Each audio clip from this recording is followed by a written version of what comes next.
ano-ano ba yung mga pagkain na nakaka-trigger Yan. na tumaas ang uric acid level.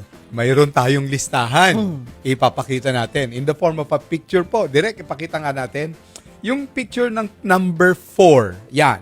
The worst foods for gout. Ang unang-una, yung bang matataas ang tamis. So, huwag tayo. Yung palang matamis, no, hindi maganda.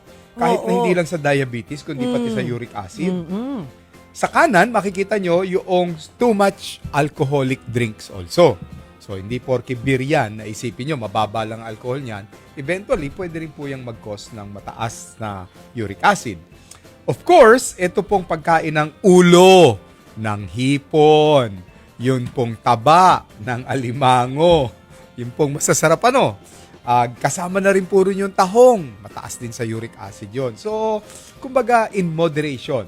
And, ito po, yung karne. Lalong-lalo na po yung laman loob.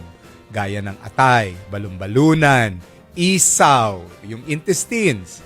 Maaari pong magbigay ng too much purine sa ating katawan at tataas nga yung uric acid na magiging sanhi para sumakit ang ating kasukasuan. Yan ang gout. So, iwasan po natin. Naalala ko, yung brother-in-law ko, karne talaga. Yung red meat. May steak siya. Oo. Kaya niyang ubusin yung... Mas-steak ka talaga.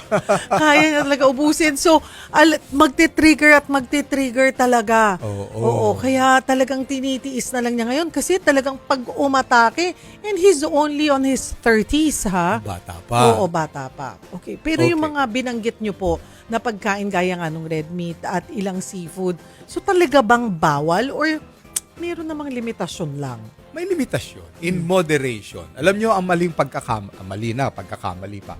Ang maling paniniwala ng iba, ay kumain ako ng munggo, magkakagout ako. Ayan. Maraming munggo ang kailangan mo para magkagout kumpara sa isang ganun lamang ng isaw o kaya isang Betamax lang ng dugo. So, mas malaki ang chance magkagout tayo doon sa mga laman loob kaysa sa munggo.